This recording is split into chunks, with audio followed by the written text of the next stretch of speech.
Seorang manusia serigala Yakub datang mengunjungi mereka. Dia memberitahu Bella, Renesmee adalah kekasih yang meninggalkan jejaknya. Renesmee dicetak sendiri setelah menjadi dewasa, marah dan memukuli Jacob, tapi tetap harus menerima pengaturan takdir. Karena Bella menggunakan penyakit sebagai alasan untuk menghindari bertemu keluarganya untuk waktu yang lama. Jadi ayahnya dengan cemas pergi ke Yakub untuk memeriksa situasinya. Jacob membantu Bella menyembunyikan kebenaran oleh vampir Irina. Irina awalnya memiliki dendam terhadap keluarga Karen. Jadi dia dengan cepat berlari kembali untuk melaporkan penemuannya ke keluarga akan membawa masalah besar ke dunia vampir. Penatua rumah Voltu membawa kepentingan pribadi untuk menghancurkan keluarga Karen. Memanggil banyak vampir untuk dia. Semua tidak efektif melawan kemampuan penghalang Bella. Karena ini tentang kekasih tanda Jacob. Jadi klan manusia serigala juga datang untuk membantu. Dengan bantuan pandangan, Jacob membawa Renesmee pergi. Segera sesepuh membawa seseorang ke pintu. Menghadapi sekelompok besar klan Voltu.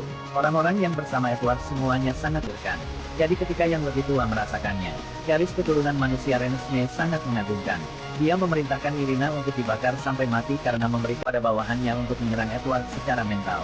Tapi dihentikan oleh kemampuan penghalang Bella. Setelah itu, Penatua kembali menggunakan alasan bahwa Reni memiliki kemampuan untuk menjadi ancaman berbahaya, masih ingin membunuhnya. Tapi kenyataannya, Penatua Voltu hanya ingin menghancurkan seluruh keluarga Karen.